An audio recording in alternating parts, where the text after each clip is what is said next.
Hello दोस्तों, स्वागत है आपका आपके अपने YouTube चैनल पर। दोस्तों, आज बात करेंगे बजाज कंपनी की, बजाज कंपनी के बजाज स्कूटर की, जो किसी ज़माने में टू व्हीलर मार्केट पर राज किया करता था। कैसे बजाज चेतक ने हीरो होंडा एक्टिवा और दूसरी बाइक्स के आगे फाइट किया और किस तरह से बजाज चेतक आखिर मार्केट से बाहर हो गया। तो दोस्तों, इस वीडियो में डिटेल में बात करेंगे बजाज कंपनी की सक्सेस स्टोरी की। तो मेरा नाम है मनोज शर्मा, आप देख रहे हैं शर्मा जी हेल्प, जहां मिलते हैं आपको PF, ESI, labour laws, business, HR, job related video जो आपके और आपके मिलने वालों के लिए बहुत ही हेल्पफुल होते हैं। दोस्तों, अगर आप इस चैनल पर नए हैं, अभी तक सब्सक्राइब नहीं किया तो प्लीज सब्सक्राइब कर लीजिए। वीडियो अच्छा लगे तो लाइक करिए, अपने मिलने वालों के साथ में जरूर शेयर करिए। तो दोस्तों, बात शुरू होती है 1959 से कि जब भारत आज़ाद हुआ था और भारत में बिजनेस करने के लिए लाइसेंस राज प्रचलित हुआ करता था। इसी समय बजाज को भारत में स्कूटर मैन्युफैक्चरिंग करने का लाइसेंस मिल गया और बजाज बड़े जोरों शोरों से स्कूटर मैन्युफैक्चरिंग करने लग गया था। शुरू में बजाज का एक बेसिक मॉडल वेस्पा खूब फेमस हुआ और भारत के मार्केट में मजबूत पकड़ बनाने लग गया था। 145 सीसी इंजन के इस स्कूटर में पहले 2 स्ट्रोक हुआ करते थे, जिसे बाद में बढ़ाकर 4 स्ट्रोक कर दिया गया था। उसी समय कंपनी ने बजाज चेतक मार्केट में उतारा। उस समय ज़्यादातर लोग साइकिल ही इस्तेमाल करते थे और कार व बाइक्स का प्रचलन नहीं हुआ करता था। केवल बहुत ज़्यादा अमीर लोग ही एम्बेसडर कार का इस्तेमाल करते थे। 1971 में लॉन्च हुए बजाज चेतक को पूरी तरह से भारतीय सड़कों के हिसाब से बनाया गया था। उस समय रोड्स इतनी अच्छी नहीं हुआ करती थी, जगह जगह खड्डे और कच्ची रोडें ही होती थी। तो बजाज चेतक को कंपनी ने उसी हिसाब से डिजाइन किया था। उस समय भारत का मिडिल क्लास वर्ग काफी तेजी से उभर रहा था और उसे अपनी जरूरतों के लिए कार या बाइक खरीदने का मन हुआ करता था। तो उसी समय उन्हें बजाज चेतक के रूप में बेस्ट सॉल्यूशन मिल गया था। कंपनी ने भी इसी मिडिल क्लास वर्ग को टारगेट किया और बजाज को हर भारतीय के साथ जोड़ा। स्कूटर इतना फेमस हो गया कि 3-4 महीनों पहले लोगों को इसकी बुकिंग करवानी पड़ती थी, तब जाकर उनके घर में बजाज चेतक आता था। दोस्तों, आपने भी कभी ना कभी इस स्कूटर को ज़रूर देखा होगा और शायद चलाया भी होगा। तो अपने एक्सपीरियंस कमेंट बॉक्स में ज़रूर शेयर करिए। बजाज पूरे भारत के टू व्हीलर मार्केट में छा चुका था और घर घर के बाहर बजाज चेतक देखा जाने लग गया था। एक तरह उस समय बजाज चेतक का टू व्हीलर मार्केट में मोनोपोली हो गई थी और अगर किसी को नया टू व्हीलर खरीदना होता था तो वह बजाज चेतक ही हुआ करता था।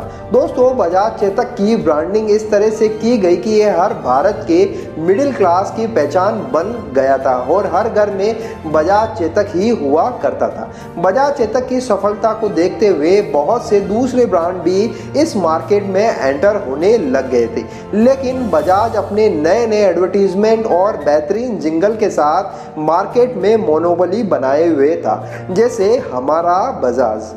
ये जमीन ये आसमां हमारा कल, हमारा आज, हमारा कल, हमारा आज, बुलंद भारत की बुलंद तस्वीर, हमारा बजाज, हमारा बजाज, बुलंद भारत की बुलंद तस्वीर, हमारा बजाज, हमारा बजाज। दोस्तों, इस ऐड के बाद तो पूरे भारत में बजाज चेतक स्कूटर एक ज़रूरी चीज़ बन गया था और अब हर घर की पहचान बजाज चेतक से ही होने लग गई थी। कुछ समय बाद साल आता है 1984, जब भारतीय बाजार में एंट्री होती है हीरो होंडा कंपनी की, जिन्होंने 100 सीसी की बाइक से भारतीय बाजार में शुरुआत की थी। हीरो होंडा की शुरुआती मार्केटिंग स्ट्रेटेजी कुछ ऐसी थी कि अब स्कूटर का ज़माना पुराना हो चुका है और भारत को अब कुछ नए की ज़रूरत है। इसी स्ट्रेटेजी के तहत हीरो होंडा ने बहुत सी बाइक्स भारतीय बाजार में लॉन्च की और लोगों को इस तरह टारगेट किया कि इसमें बहुत कम फ्यूल खर्च होता है और ये नए ज़माने के हिसाब से है। इस कंपटीशन को देखते हुए बजाज ने भी तुरंत कार्रवाई की और कावासाकी के साथ में मिलकर बाजार में बॉक्सर बाइक लॉन्च कर दी। बजाज ने बॉक्सर, कैलिवेटर, एनिमेटर आदि और भी बाइक्स तुरंत भारत की रोडों पर लॉन्च कर दी। बजाज कंपनी ने समय रहते हैं भांप लिया कि बहुत जल्द ही दूसरे बड़े ब्रांड मार्केट में आ जाएंगे और मार्केट बहुत तेजी के साथ में बदलने वाला है और हमें बड़ा चैलेंज मिलने वाला है। बजाज नई स्ट्रेटेजी को अपनाते हुए एक तरफ तो बाजार में बाइक्स की सीरीज लॉन्च कर रहा था और दूसरी तरफ अपने बजाज चेतक की रीब्रांडिंग पर जोर दे रहा था। बुलंद भारत की बुलंद तस्वीर हमारा बजाज की जिंगल के साथ में बजाज वापस रीपोजिशनिंग कर रहा था और ताकि हर भारतीय के मन में एक स्ट्रॉन्ग इमेज बजाज चेतक की हमेशा बनी रहे। नए भारत की बुलंद भारत की नई तस्वीर, बुलंद तस्वीर हमारा बजाज, हमारा बजाज। ये सिलसिला 1990 तक चलता रहा और बजाज चेतक मार्केट में अपनी लगभग मोनोपोली बनाए हुए था। तभी भारत का बाजार 1991 में विदेशी ब्रांड्स के लिए खोल दिया गया और अब भारत के बाजार में नए बड़े ब्रांड विदेशों से आने लगे और कंपटीशन बहुत तेजी के साथ में बढ़ने लग गया था। इसी समय हीरो होंडा की एक्टिवा लॉन्च होती है जो कि एक इलेक्ट्रिकल स्विच से स्टार्ट होती थी और बहुत ही स्टाइलिश लुक में नज़र आती थी। एक्टिवा ने बजाज चेतक को सीधा कंपटीशन देना शुरू कर दिया था। अब बजाज चेतक की सेल बहुत तेजी के साथ में कम होने लग गई थी और मार्केट में नई बाइक्स आने लग गई थी और लोगों का रुझान अब इन बाइक्स की तरफ शिफ्ट होने लग गया था। बजाज ने यहाँ फिर से चांस लिया और नई ब्रांडिंग अपनी बाइक के साथ शुरू की कि बदल रहे हैं हम। अब बजाज अपनी बाइक्स बॉक्सर, कैलिवेटर, एनिमेटर के साथ मार्केट में अपनी मौजूदगी बनाए हुए था और साल आता है 2004 जब बजाज अपनी नई बाइक 125 सीसी डिस्कवर लॉन्च करता है जिसका सामना हीरो होंडा की CBZ से हो रहा था कि जो कि 1999 में भारत में लॉन्च हुई थी। वैसे 2001 में बजाज ने 150 सीसी और 180 सीसी इंजन की पल्सर बाइक लॉन्च कर दी थी जिसने धीरे धीरे भारत में बहुत बड़ी पकड़ बना ली थी, स्पेशली यंग जनरेशन के माइंड में, और उन्होंने बहुत तेजी के साथ में पकड़ बना ली थी। और 2011 आते आते लगभग 47% मार्केट पर पल्सर का कब्जा हो गया था। बजाज अब मार्केट में कंपटीशन भी फेस कर रहा था लेकिन अपनी नई स्ट्रेटेजी और बाइक से तुरंत मार्केट में रिस्पॉन्ड भी कर रहा था। बजाज ने बहुत सालों तक भारतीय बाजार में राज कर लिया था और अब उसे कड़ा कंपटीशन मिल रहा था।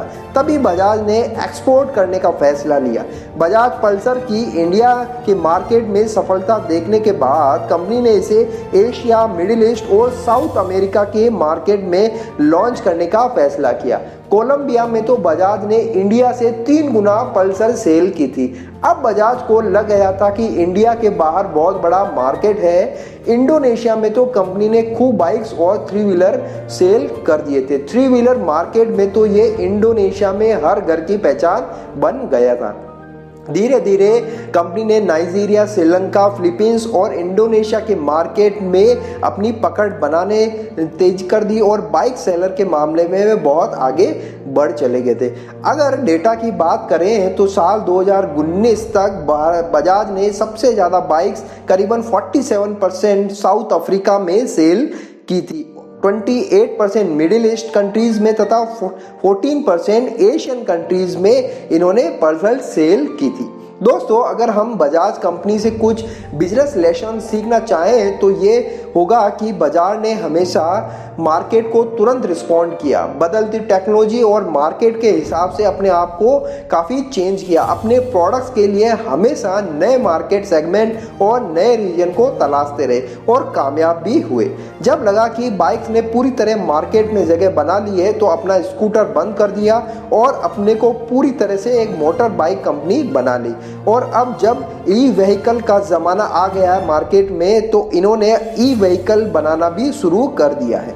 बजाज ने हमेशा अपने को फ्यूचर ट्रेंड के हिसाब से चेंज किया और जब ऐसा मार्केट मिला उसके हिसाब से अपने आप को चेंज कर लिया। दोस्तों यही स्ट्रेटेजी आप भी अपने बिजनेस में अपना सकते हैं। ये स्ट्रेटेजी अपनाकर आप कभी भी मार्केट से आउट नहीं होंगे और चाहे जितना भी कंपटीशन क्यों ना हो जाए। तो दोस्तों ये थी बजाज कंपनी की सक्सेस स्टोरी।